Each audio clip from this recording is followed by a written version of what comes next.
Break के बाद एक बार फिर आप सभी का बहुत स्वागत है। खबरों की शुरुआत करते हैं और सबसे पहले बात कर लेते हैं राम के नाम पर शुरू हुई सियासत की। खबर कर्नाटक से है, जहां कांग्रेस सरकार ने रामनगर जिले का नाम बदल दिया है और नाम बदलकर दक्षिण बेंगलुरु कर दिया है, जिसे लेकर अब बीजेपी विरोध में उतर आई है। बीजेपी ने आरोप लगाया है कि कांग्रेस को राम के नाम से एलर्जी है, इसलिए वो राम के विरोध में उतर आई है। बीजेपी ने इस फैसले को कांग्रेस नेताओं की प्रॉपर्टी वाली साजिश भी करार दिया है। क्यों एक बार फिर राम के नाम पर सियासी तूफान उठा है, इस खास रिपोर्ट में आपको दिखाते हैं। कर्नाटक की सिद्धरामैया सरकार ने रामनगर जिले का नाम बदलने को मंजूरी दे दी है। रामनगर जिले का नाम अब बेंगलुरु दक्षिण हो गया है। सिद्धरामैया सरकार में मंत्री एच.के. पाटिल ने कहा कि लोगों की मांग को देखते हुए रामनगर का नाम बदलने का फैसला किया गया है। रामनगर का नाम बदलकर बेंगलुरु दक्षिण करने पर बीजेपी कर्नाटक की कांग्रेस सरकार पर हमलावर हो गई। रामनगर है वो चेंज करने का डिसीजन लेके फिर एक बार उन लोगों ने, कांग्रेस पार्टी और कांग्रेस के सरकार, हम राम के खिलाफ है ऐसे सिद्ध कर दिया। कोई भी डिमांड नहीं किया था, नोबडी हैज डिमांडेड। रामनगर का नाम बदलकर कांग्रेस पार्टी ने फिर साबित कर दिया कि वो राम विरोधी है। किसी ने भी नाम बदलने की डिमांड नहीं की थी। हमारे मंत्रियों ने भी नाम न बदलने की रिक्वेस्ट की थी, लेकिन कांग्रेस पार्टी ने वोट बैंक के चक्कर में आकर नाम बदला। और सिद्धरामैया जी बोलते हैं कि उनके नाम में राम है। जब उनके नाम में राम है, फिर वो क्यों राम नाम का विरोध कर रहे हैं? तो देखिए, कर्नाटक में भी राम के नाम पर संग्राम हो रहा है। क्यों, ये आपको बताते हैं। कर्नाटक में रामनगर का नाम बदल दिया गया है। रामनगर का नया नाम बेंगलुरु दक्षिण रखा गया है। बीजेपी ने फैसले का विरोध किया है। बीजेपी लगातार इसको विरोधी बता रही है फैसले को। बीजेपी ने फैसले को राम विरोधी बताया है। बीजेपी ने फैसले को पर्सनल एजेंडा बताया है कांग्रेस का। कर्नाटक में बीजेपी कांग्रेस में आपस में ठनी हुई नजर आ रही है। तो देखिए किस तरीके से रामनगर का नाम बदलकर दक्षिण बेंगलुरु कांग्रेस की तरफ से किया गया है, जिस पर बीजेपी अब कांग्रेस पर हमलावर है।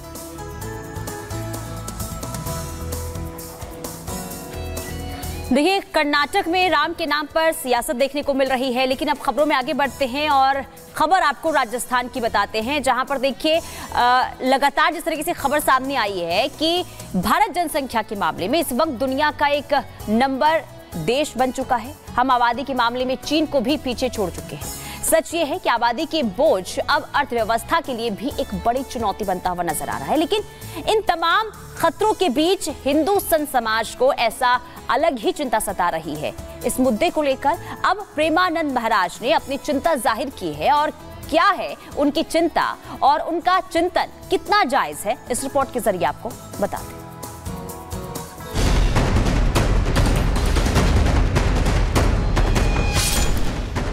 जनसंख्या के मामले में भारत ने चीन को पछाड़ दिया है। ऐसे में पंचायती अखाड़ा श्री निरंजनी के महामंडलेश्वर स्वामी प्रेमानंद महाराज ने एक नए विवाद को जन्म दे दिया है। महामंडलेश्वर ने भागवत कथा के दौरान हिंदुओं से ज्यादा बच्चे पैदा करने का आह्वान किया। प्रेमानंद महाराज ने मुस्लिमों की बढ़ती आबादी पर अपनी चिंता जताई। साथ ही उन्होंने इंडोनेशिया का उदाहरण देते हुए आने वाले भविष्य को लेकर हिंदुओं को आगाह भी किया। प्रेमानंद महाराज की बातों को कई धर्मगुरु भी आगे बढ़ाते नजर आए। आज से 25 साल पहले 2 करोड़ थे, फिर हुए 9 करोड़ और अब हो गए हैं 38 करोड़। वो दिन दूर नहीं है कि हिंदुस्तान इंडोनेशिया ना बन जाए। आज इंडोनेशिया में, अगर इंडोनेशिया की रामलीला जो है टिकट से देखी जाती है। धर्म विशेष की बात करते हुए प्रेमानंद ने कहा कि 25 साल पहले वो लोग 2 करोड़ थे, फिर 9 करोड़ हुए और अब 38 करोड़ हो चुके हैं। ऐसे में हिंदू बहनों को सोचना होगा। महामंडलेश्वर ने साफ कहा कि वो 8-8 बच्चे पैदा कर रहे हैं। ऐसे में हिंदुओं को कम से कम 4 बच्चे पैदा करना चाहिए। एक आदमी के कितने पुत्र होते थे? भागवत में लिखा है 60,000, और अब एक, ज्यादा से ज्यादा 2।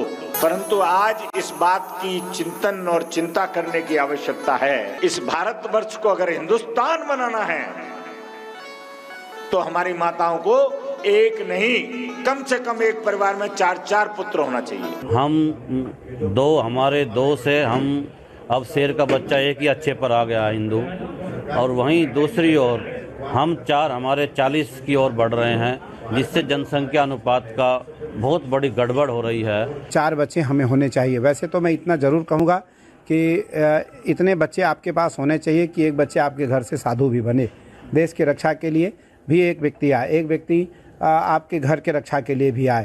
तो मुझे लगता है ये समयानुसार शास्त्र का, परंपराओं का और सामाजिक ज्ञान का भी विषय है। महामंडलेश्वर प्रेमानंद पहले संत नहीं हैं जिन्होंने इस तरह का बयान दिया। इससे पहले कथावाचक देवकीनंदन ठाकुर और प्रदीप मिश्रा भी इस तरह के बयान दे चुके हैं। तो हाल ही में असम के मुख्यमंत्री हेमंता ने जनसंख्या की सच्चाई को देश के सामने रखने की कोशिश की थी, जिस पर जमकर सियासी बखेड़ा भी देखने को मिला था। इस बीच ये जानना भी जरूरी है कि जनसंख्या पर लोगों का क्या सोचना है। बिल्कुल करना चाहिए, वरना 2047 तक 50% मुस्लिम की आबादी देश में होने जा रही है और फिर आगे इस्लामीकरण के लिए देश बढ़ रहा है। इसलिए प्रेमानंद महाराज जी जो कह रहे हैं, हिंदुओं पे इस पे बहुत गंभीर से विचार करना चाहिए। 4 बच्चों का आशय सिर्फ किसी और अन्यथा चीज़ों पर न ले जाएं, इस चीज़ पर ले जाएं कि जैसे कि एक भाई होता है, पहले के ज़माने में 4-4, 5-5 बच्चे होते थे घर में, रिश्ते ख़त्म होते जा रहे हैं। हिंदुओं से कहा है कि 4 बच्चे पैदा करें, तो उसके पीछे ये है कि तमाम अन्य धर्म के लोग 4 बच्चे 6 बच्चे पैदा कर रहे हैं, देश की आबादी को बढ़ाने का काम कर रहे हैं। देश की आबादी के साथ वो अपने धर्म को और बढ़ाने का काम कर रहे हैं।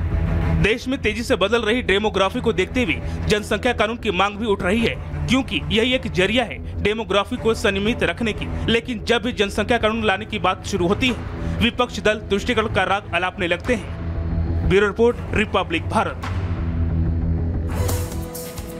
तो देखिए, अब जनसंख्या को लेकर यहाँ पर तमाम चीजें सामने आ रही, लेकिन अब आपको आंखें खोलती एक रिपोर्ट दिखाएंगे जिसके जरिए आपको पता चलेगा कि जनसंख्या में किस तरीके का असंतुलन जो है वो पैदा हो गया है आबादी पर। ये आंखें खोलती रिपोर्ट पीएम की आर्थिक सलाहकार समिति की तरफ से रिपोर्ट आई है, जिसमें आपको बता दें कि आबादी में हिंदुओं की हिस्सेदारी अगर कहें तो 7.82% घट गई है। आबादी में मुस्लिमों की हिस्सेदारी 43.15% बढ़ गई है।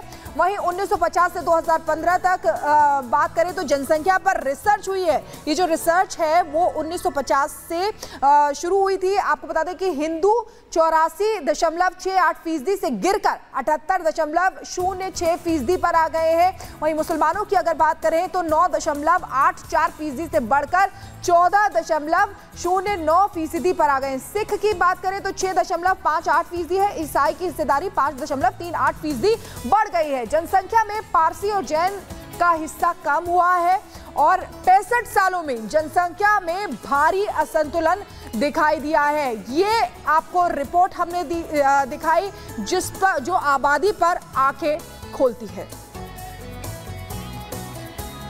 चलिए खबरों में आगे बढ़ते हैं। अब बात कर लेते हैं राजस्थान की। राजस्थान विधानसभा से एक ऐसी तस्वीर सामने आई जो नहीं आनी चाहिए थी। दरअसल आपको बता दें कि बीते शुक्रवार को राजस्थान विधानसभा में बजट को लेकर चर्चा हो रही थी और इसी दौरान कांग्रेस के वरिष्ठ नेता और कोटा उत्तर से विधायक शांति कुमार धारीवाल जो अब जो है काफी चर्चाओं में आ चुके हैं और चर्चाओं में आने की वजह यह है कि उन्होंने विधानसभा स्पीकर को गाली दे डाली और इसी के साथ ही सभापति को धमकी दे दी है। इसके बाद से ही ये वीडियो जो है सोशल मीडिया पर जमकर वायरल हो रहा है और साथ ही साथ बीजेपी जो है वो गुस्से में भी लाल है। लेकिन आखिर ये पूरा बवाल कैसे शुरू हुआ, ये नया विवाद क्या है, रिपोर्ट के जरिए दिखाते हैं।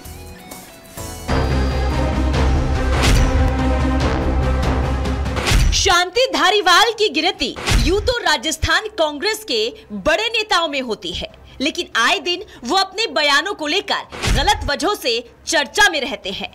इसी कड़ी में एक बार फिर शांति धारीवाल अपने विवादित बयान को लेकर सुर्खियों में आ गए हैं और विवाद भी ऐसा कि वो थमता नहीं दिख रहा है। आज 65 लोग हो रहे हैं बोलने वाले मानी। अरे वो तो कितने ही बोलने वाले हो तो देर तक चला लेना, लेकिन 5 मिनट दे दो। आप बोलिए 30 मिनट। कोटा लेना नहीं लेना तुम्हें। 30 मिनट से अधिक बोलिए हो। हैरानी ये है कि कांग्रेस सांसद शांति धारीवाल ने न सिर्फ सदन की मर्यादा को तार-तार किया, बल्कि उन्होंने स्पीकर के लिए ऐसी भाषा का इस्तेमाल किया जिसकी उम्मीद किसी को नहीं थी। लेकिन सदन की मर्यादा को चूर-चूर करते हुए कांग्रेस सांसद धारीवाल ने न सिर्फ बजट सत्र में प्रश्नकाल के दौरान टोके जाने पर स्पीकर के लिए अभद्र भाषा का प्रयोग किया, बल्कि उन्हें धमकी भी दी। आज 65 लोग हो रहे हैं बोलने वाले मानी। अरे वो तो कितने ही बोलने वाले हो तो देर तक चला लेना, लेकिन 5 मिनट दे दो। आप बोलिए 30 मिनट। कोटा लेना नहीं लेना तुम्हें। 30 मिनट से अधिक बोल लिए हो।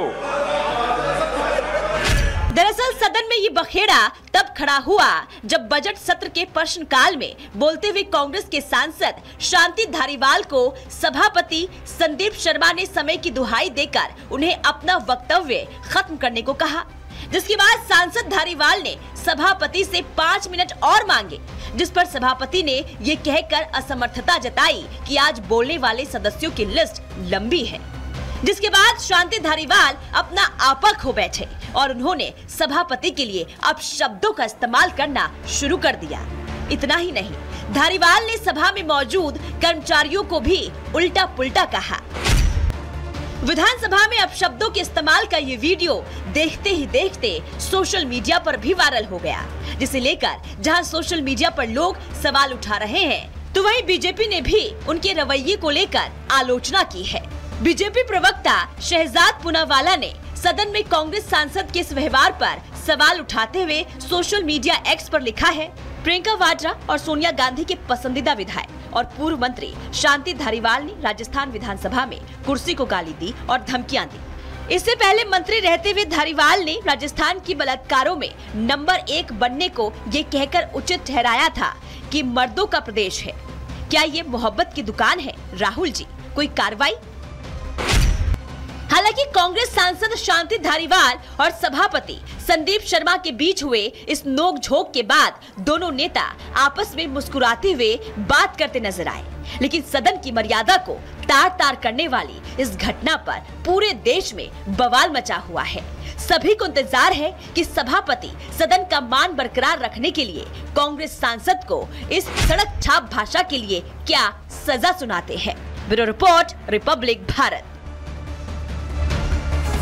तो देखिए, माननीय है, लेकिन सदन में जिस भाषा का इस्तेमाल किया गया है उससे कई सवाल भी उठ रहे हैं। और लेकिन विवाद ही शुरू कैसे हुआ रिपोर्ट के जरिए आपने देख लिया, लेकिन देखिए विवाद में सांसद शांति धारीवाल जो है एक बार फिर से आ चुके हैं और लगातार इन पर अब सवाल उठने लगे हैं। स्पीकर को गाली देने का आरोप लगा है, जो हमने रिपोर्ट के जरिए भी आपको दिखाया। इसके अलावा देखिए राजस्थान विधानसभा में अभद्रता का इस्तेमाल किया गया है, सभापति को धमकी देने का भी आरोप लगा है।